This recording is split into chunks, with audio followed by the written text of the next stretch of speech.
All right, we back, giving all praise to Yahweh Shah. This is part 2.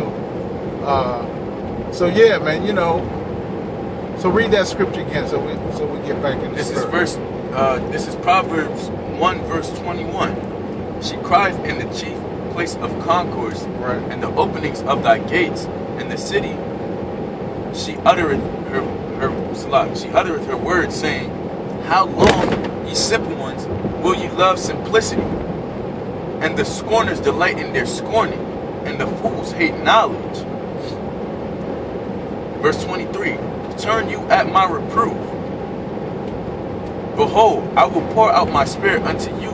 I will make known my words unto you, because I have called and ye refuse. Because I have called and ye refuse. Right. I have stretched out my hand, and no man regarded. Verse 25. But ye have set at naught all my counsel, and would none of my reproof. Yeah, didn't we say before that the counsel of the Lord, with the fear of the Lord, is goodness in it? We said that these are the things that we need. We need counsel, whatever situation we may be going in. But you got fools that don't take up counsel. You can't be counseled. Go ahead. You got precept? This is verse 26. Proverbs 1 verse 26. Yeah. I also will laugh at your calamity. Oh boy. I will mock when your fear cometh. And fear is going to come because you don't fear the Lord. Right. Your fear is going to come when they busting in your door, when pestilence is happening, when you get laid off your job, when you can't find nothing to eat. Right? When you can't go about life the normal way you do. Right. When you can't take a hot shower. When you can't use your toilet. Right. Those things, man, people don't understand. Those things are actually they're a necessity to people in the world, and sometimes to us too, because we like being clean. But those things are serious, man. If somebody strip you of your toilet and your shower, what do you go to now? You know, a person without a hot water or a shower realized then how much a luxury that was to have them things. Toilet paper. A toilet paper. Food. Open up your refrigerator, you got food. When your ceiling in your house is not leaking, you got catch it with buckets. You don't realize how much a luxury that is until the shit is happening to you. You know what I'm saying? Those are luxuries, but they don't seem like luxuries when you have it all. I bet. It's gonna come a time when people gonna be sleeping on benches. That's what I'm saying. Outdoors. Outdoors. And the way they view these vagabonds and these homeless people, right? It's gonna be the same way they are, and worse. Right. I pray, man. I got a precept. Yes, sir. It's Isaiah 10 verse 1. It says, woe unto them that decree unrighteous decrees, and that write grievousness which they have prescribed, to turn aside the needy from judgment, and to take away the right from the poor of my people. It says that widows may be their prey, and that they may be robbed, and that they may rob the fatherless. And you see those people, the widow, the fatherless, and the poor, they already down. Yeah. They already in the gutter. But they prey on them because it's easy pickings, man. That's what Esau does, man. And they sell it back to you. Fucking women don't have hair, and they sell hair back to her ass. Yep. It's not even hair from our own nation. It's just the other nation's hair. So like a clown. And what they do first off is indoctrinate the women that their hair is not beautiful, right? That their hair is ugly. You know, to have coarse hair, to have so-called kinky hair, right? Or, so-called nappy hair. That's ugly. You know, if your hair isn't blonde, if it's not purple, if it's not straight, it's not so called beautiful Right. to the eyes of the masses of women. Then they sell it back to you. Yeah. $1 billion industry. Because you're poor, because you downtrodden, because the Heavenly Father Yahweh Shem Yahshua has stripped you of your beauty. Now they selling your beauty back to you. Damn, that's a mean dude, boy. Who sell your own beauty back to you, man. That's a bad dude, man, who could do something like that, man. Shh. He got a lot of power, man. He has a lot of power over our people. Go ahead and read that again. It says to turn aside the needy from judgment, Right. to take away the right from the poor of my people, that widows may be their prey, and that they may rob the fatherless. And one of the rights of our people, Salakia, one of the rights of our people is to know who they are. Right. They took that away. They took away who you are through your food systems. They don't teach Israel that they're Israel. They teaching another people that they're Israel. That's why school's free, you know. Right. There's a saying in the world that nothing's free in the world. So what are you buying when you go to school? You know, they taking away your heritage. They indoctrinating you With something else. With something else. Yes. Verse 3, it says, and what will they do? And what will ye do in the day of your visitation, and in the desolation which shall come from far? Right. To whom will ye flee for help? And where will ye leave your glory? Where you going? When your time your desolation comes, who you going to? Who you going to seek? You seeking the same people that's killing you? That's selling you this bullshit? GMO foods?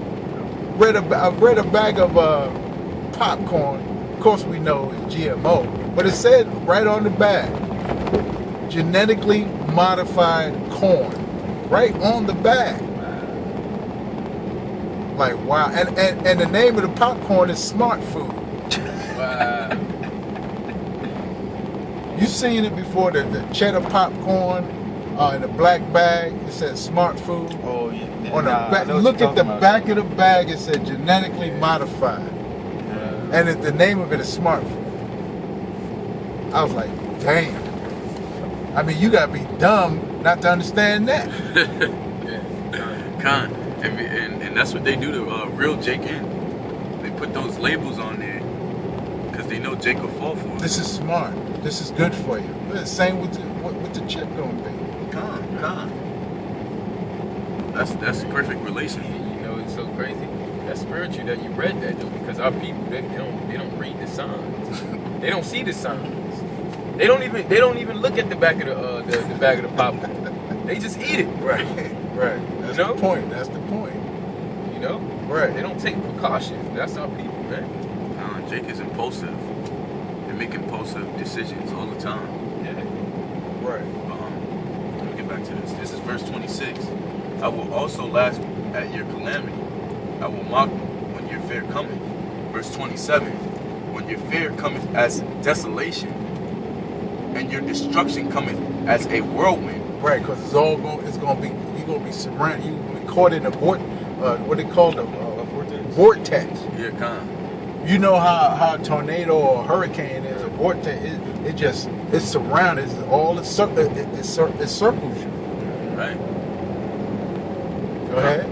I just want to make a point too. Is because that fear can come like that, and that's why fearing the Most High is so important, yo. Fearing the Most High is one of the most important things in this truth. That is like we said last time. That is the base. That is the foundation of this truth. Because fearing the Most High, like I said, the Most High can do anything. And once a bill's not paid, once you short on money for food, that's when fear come into Jake's life. Oh man, I don't know what I'm gonna do. You know what I'm saying? And that's when it's gonna come as a vortex. You know, that's when that fear is really gonna be installed into you. And that's why Esau gonna come with the so-called convenience of that chip. And you Jakes, most of you Jakes is gonna, 2/3 of you Jakes is gonna fall for it. This is verse 27. When your fear cometh as a desolation, or as desolation, and your destruction cometh as a whirlwind, when distress and anguish cometh upon you, then shall they call upon me. Oh, yep. Yup. That's Jake, man. Yep. But I will not answer. They shall seek me early. It's a lot. They shall seek me early, but they shall not find me. That's right. Verse 29. For that they hated knowledge, and they did not choose the fear of the Lord. Wow. See? Just said it. They did not choose the foundation of their truth, man. They did not choose to fear the Most High. That's the most.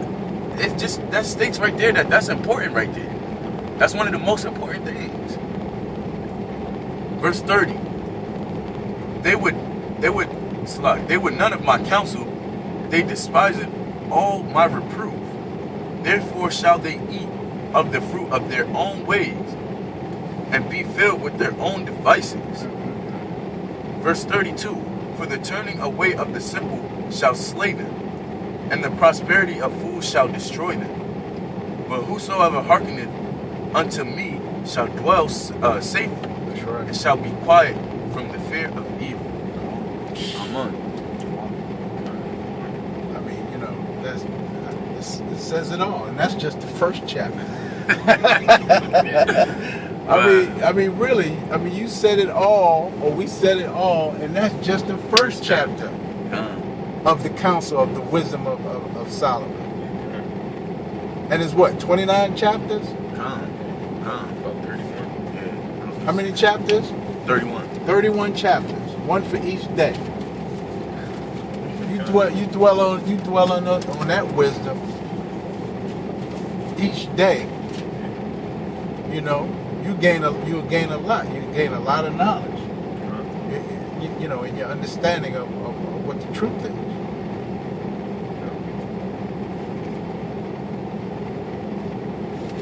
Any other precepts?